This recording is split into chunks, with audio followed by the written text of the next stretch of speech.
नमस्कार मित्रों। पिछले व्याख्यान में हमने बात की थी राजा एवं राजमुकुट की शक्तियों में अंतर।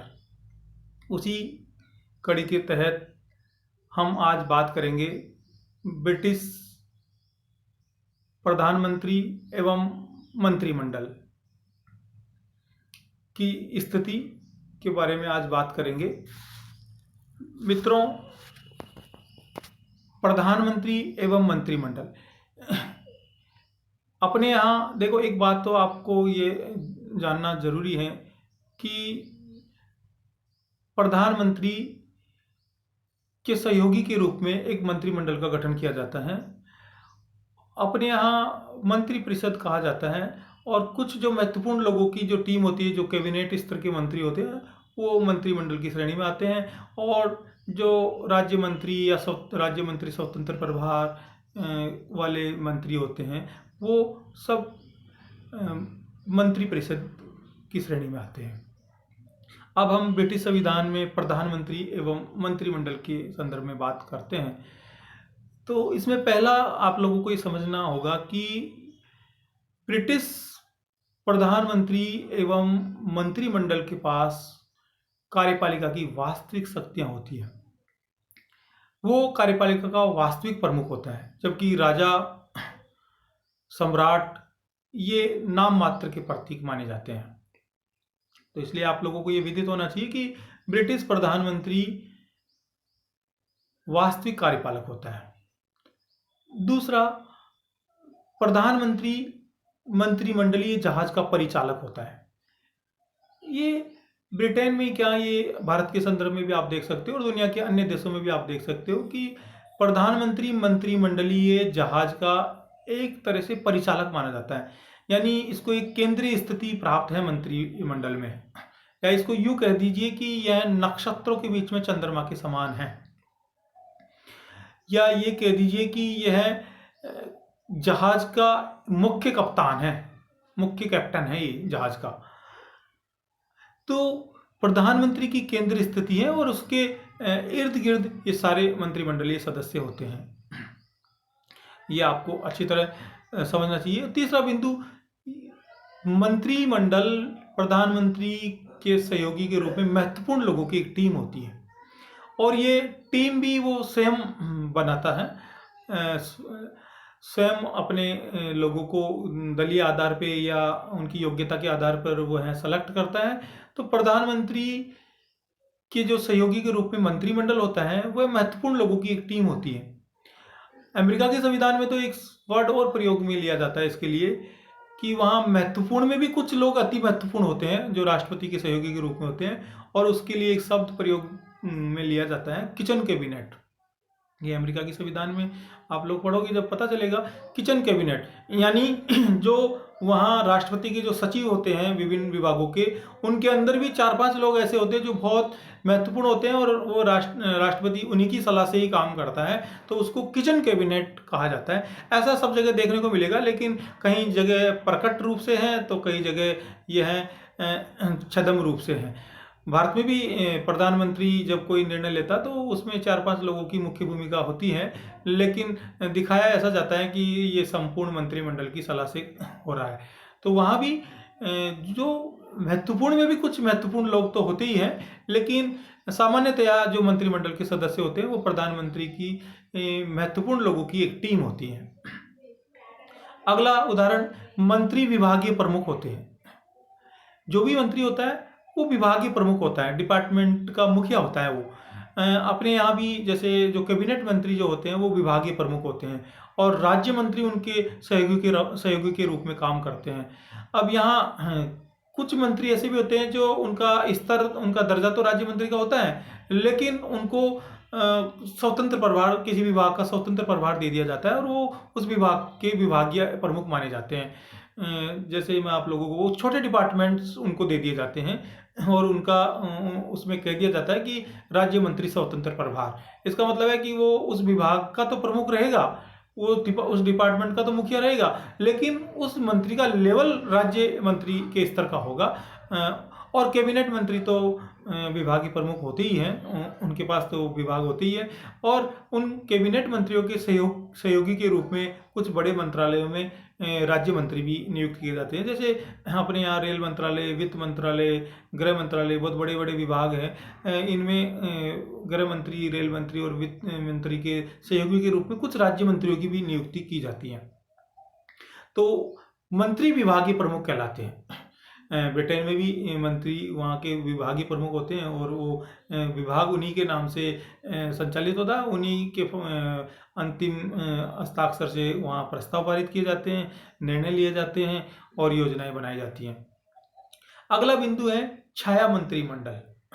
अब ये छाया मंत्रिमंडल क्या होता है, ये आपको समझना पड़ेगा। छाया मंत्रिमंडल क्या होता है? ये ब्रिटिश संविधान की एक विचित्र, एक अद्भुत विशेषता है ब्रिटिश संविधान की, कि वहाँ विपक्ष के द्वारा, आप ध्यान से सुनिए, विपक्ष के द्वारा सत्ता पक्ष के कार्यों पर नियंत्रण के लिए छाया मंत्रिमंडल का गठन किया जाता है। और वो प्रत्येक मंत्री जो छाया मंत्रिमंडल का सदस्य होता है, वो विभागीय प्रमुखों के काम की बहुत बारीकी से जांच करते हैं और उन पर निगरानी रखते हैं और समय समय पर उनकी गलतियों को, उनकी खामियों को, उनकी कमजोरियों को जनता के सामने उजागर करते रहते हैं छाया मंत्रिमंडल। जैसे वहाँ यदि कोई वित्त मंत्री होगा तो विपक्ष के द्वारा अपने सदस्यों में से वैसे ही एक वित्त मंत्री बनाया जाएगा। जैसे वहाँ कोई गृह मंत्री होगा तो विपक्ष के द्वारा अपने सदस्यों में से गृह मंत्री बनाया जाएगा, वैसे ही वहाँ विदेश मंत्री बनाया जाएगा। और वो जो जिन जिन विभागों को उनको छाया मंत्रिमंडल में शामिल किया गया है, उन विभागों पर वो निगरानी रखते हैं और वो उन विभागों के कार्यों की जांच करते हैं और समय समय पर उनकी गलतियों को और उनकी कमियों को जनता के सामने उजागर करने का काम करते हैं। अपने यहाँ राजस्थान में भी जब पिछले कार्यकाल में जब गहलोत साहब को दूसरा कार्यकाल मिला था, तब बीजेपी के द्वारा छाया मंत्रिमंडल का गठन किया गया था। मुख्यमंत्री मतलब पूर्व मुख्यमंत्री वसुंधरा राजे के नेतृत्व में छाया मंत्रिमंडल का। और वो गहलोत सरकार के जितने भी मंत्रियों के विभाग मिले हुए थे, उन विभागों पर वो निगरानी रखने का काम करते थे। लेकिन वो ज़्यादा नहीं चल पाया, वो लगभग साल भर तक चला, फिर उसके बाद में वो ज़्यादा नहीं चल पाया। लेकिन एक बार राजस्थान में भी इस प्रकार छाया मंत्रिमंडल के गठन का प्रयास किया गया था और ये गहलोत साहब के दूसरे कार्यकाल में किया गया था और पूर्व मुख्यमंत्री वसुंधरा राजे के नेतृत्व में ये छाया मंत्रिमंडल का गठन किया गया था। तो छाया मंत्रिमंडल ब्रिटिश संविधान की अद्भुत विशेषता है और वहीं से प्रेरित होकर राजस्थान में शामिल किया गया था। लेकिन भारत में अगर केंद्र सरकार में देखें तो यहाँ इस प्रकार छाया मंत्रिमंडल के गठन का कोई प्रावधान नहीं है और ना वहाँ भी कोई प्रावधान नहीं है, लेकिन बस ये करते हैं। तो लेकिन भारत में इस प्रकार छाया मंत्रिमंडल का गठन नहीं किया जाता। अब हम बात करते हैं ब्रिटिश मंत्रिमंडल की विशेषताओं की। अब ब्रिटिश मंत्रिमंडल की कुछ अपनी विशेषताएं होती हैं और वो विशेषताएं लगभग भारतीय मंत्रिपरिषद से मिलती जुलती हैं काफ़ी, क्योंकि भारत ने जितने भी व्यवस्थाएं अडॉप्ट की है वो ब्रिटिश संविधान के से ज़्यादातर मैच करती हैं। तो पहली विशेषता है प्रधानमंत्री नेतृत्व। देखो, ब्रिटिश प्रधानमंत्री का संपूर्ण देश को नेतृत्व प्रदान किया जाता है और वो मंत्रिमंडल का मुखिया तो होता ही है। मंत्रिमंडल में तो उसको केंद्रीय स्थिति प्राप्त है ही, वह नक्षत्रों के बीच में चंद्रमा है ही, लेकिन वो सारे राष्ट्र की शासन व्यवस्था को अपनी मंत्रिमंडलीय व्यवस्था के माध्यम से संचालित करता है और उनको समय समय पर डायरेक्शन देता रहता है। तो प्रधानमंत्री नेतृत्व अपने यहाँ भी संविधान के अनुच्छेद 74 में कहा गया है कि राष्ट्रपति को सहायता एवं सलाह देने के लिए एक मंत्रिपरिषद होगी और जिसके मुखिया प्रधानमंत्री होंगे, ये बात स्पष्ट कही गई है। दूसरी जो विशेषता है वह है वास्तविक कार्यपालिका। देखिए, मैंने आपको ये बात पहले भी बताई थी, पहले भी स्पष्ट कर दिया था कि वहाँ राजा जो होता है, जो राजतंत्र का प्रतीक है, जिसके नाम से राज्य का संचालन किया जाता है, वह नाम मात्र का कार्यपालक होता है, जबकि प्रधानमंत्री और उसकी मंत्रिपरिषद वास्तविक कार्यपालक होती है। वही सारी शासन व्यवस्था में योजनाओं का और निर्णयों का क्रियान्वयन करती है। मंत्रिमंडल का सामूहिक उत्तरदायित्व। अब ये मंत्रिमंडल का सामूहिक उत्तरदायित्व क्या है? अपने यहाँ भी मंत्रिमंडल का सामूहिक उत्तरदायित्व की व्यवस्था को अपनाया गया है। मंत्रिमंडल का सामूहिक उत्तरदायित्व का मतलब है कि एक सबके साथ और सब एक के साथ, यानी सब एक साथ तैरते हैं, सब एक साथ डूबते हैं। यानी एक व्यक्ति ने यदि गलत काम किया तो संपूर्ण मंत्रिपरिषद या मंत्रिमंडल की बदनामी होगी, और अगर एक व्यक्ति सही काम करता है तो संपूर्ण मंत्रिमंडल की तारीफ होती है। तो इसको कलेक्टिव रेस्पॉन्सिबिलिटी अपन बोलते हैं, सामूहिक उत्तरदायित्व इसको बोलते हैं, कि कोई भी अपनी जिम्मेदारी से विमुख नहीं हो सकता। और ये सब कुछ काम होता है प्रधानमंत्री की देखरेख में, प्रधानमंत्री की निगरानी में, ताकि प्रधानमंत्री बाद में ये नहीं कह सके कि मेरे संज्ञान में नहीं था ये काम। तो इस सामूहिक उत्तरदायित्व की भावना से काम किया जाता है मंत्रिमंडल के द्वारा। अगली जो विशेषता होती है गोपनीयता। गोपनीयता ब्रिटिश संविधान की एक बहुत महत्वपूर्ण विशेषता है। गोपनीयता, अपने यहाँ भी गोपनीयता के सिस्टम को अपनाया गया है। गोपनीयता क्या होती है कि कोई भी निर्णय लिया गया है, कोई भी योजना बनाई गई है, उसको समय से पहले उजागर नहीं होने देना, यानी समय से पहले उजागर नहीं होनी चाहिए वो, तो इसको गोपनीयता बोलते हैं।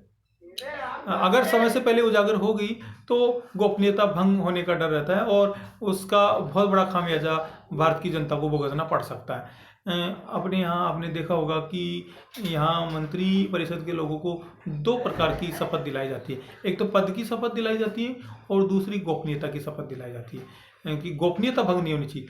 गोपनीयता का मतलब जैसे कि मान लो कैबिनेट ने आज निर्णय लिया कि 1 अगस्त से पेट्रोल के दामों में 5 रुपये प्रति लीटर की बढ़ोतरी होगी।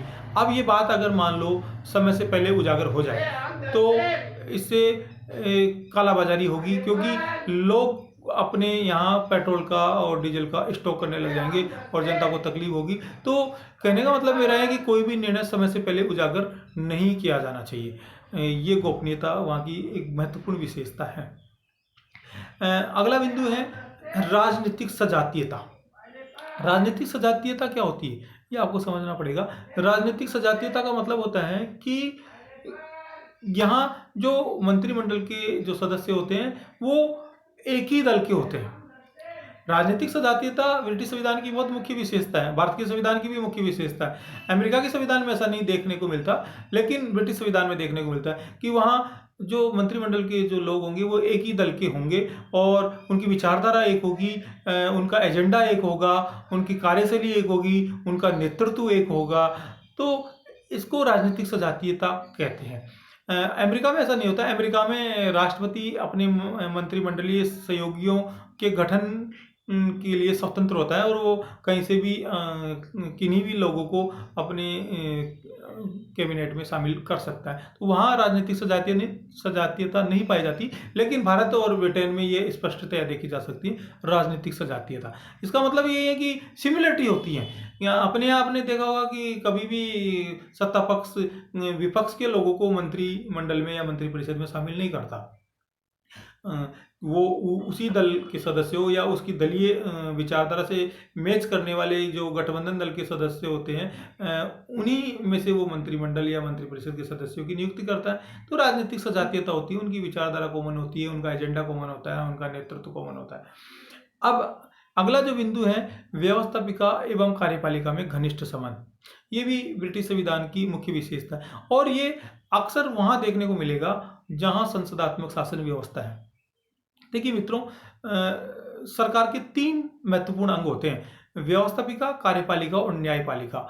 और इनमें से ये दो अंग जो हैं व्यवस्थापिका और कार्यपालिका, ये यदि घनिष्ठ रूप से जुड़े हुए हैं तो वह संसदात्मक शासन व्यवस्था का उदाहरण होगा, और यदि इन दोनों में संबंध नहीं है, ये दोनों पृथक पृथक हैं, तो वो अध्यक्षात्मक शासन व्यवस्था का उदाहरण माना जाएगा। संसदात्मक शासन व्यवस्था के बारे में परिभाषा भी बड़ी प्रसिद्ध है। कहा जाता है कि वह शासन व्यवस्था जिसमें कार्यपालिका की संरचना व्यवस्थापिका में से की जाती है उसे संसदात्मक शासन व्यवस्था कहते हैं। यानी अपने यहाँ भी देखा होगा आपने, कार्यपालिका कौन है, प्रधानमंत्री और उसकी मंत्रिपरिषद, और व्यवस्थापिका कौन है, यानी संसद के दोनों सदन, वो व्यवस्थापिका। और अब कार्यपालिका का गठन किस में से किया जाता है, व्यवस्थापिका में से किया जाता है, अनिवार्य रूप से व्यवस्थापिका में से किया जाता है। अपने यहाँ तो साफ कह रखा कि यदि कोई व्यक्ति मंत्री बनता है और वो संसद का सदस्य नहीं है तो उसे 6 माह के अंदर अंदर संसद का सदस्य बनना आवश्यक है। तो दोनों में संबंध है, दोनों अंतर संबंधित है, व्यवस्थापिका और कार्यपालिका, इसलिए ये संसदात्मक शासन व्यवस्था का उदाहरण है। अध्यक्षात्मक शासन व्यवस्था में ऐसा नहीं होता। अध्यक्षात्मक शासन व्यवस्था में कार्यपालिका और व्यवस्थापिका दोनों पृथक पृथक होती है। और अध्यक्षात्मक शासन व्यवस्था की परिभाषा है कि वह शासन व्यवस्था जिसमें कार्यपालिका की संरचना व्यवस्थापिका से पृथक की जाती है उसे अध्यक्षात्मक शासन व्यवस्था कहते हैं। और इसका श्रेष्ठ उदाहरण अमेरिका की शासन व्यवस्था है। लेकिन जहां कार्यपालिका और व्यवस्थापिका में घनिष्ठ संबंध होता है वह संसदात्मक शासन व्यवस्था का उदाहरण है। और इसका श्रेष्ठ उदाहरण ब्रिटिश शासन व्यवस्था है, भारतीय शासन व्यवस्था है। तो आप लोगों को ये बात स्पष्ट हो गई होगी, समझ में आ गई होगी बात आपको। अब आगे की बात अपन अगले व्याख्यान में करेंगे। आपको बहुत बहुत धन्यवाद। Thank you so much.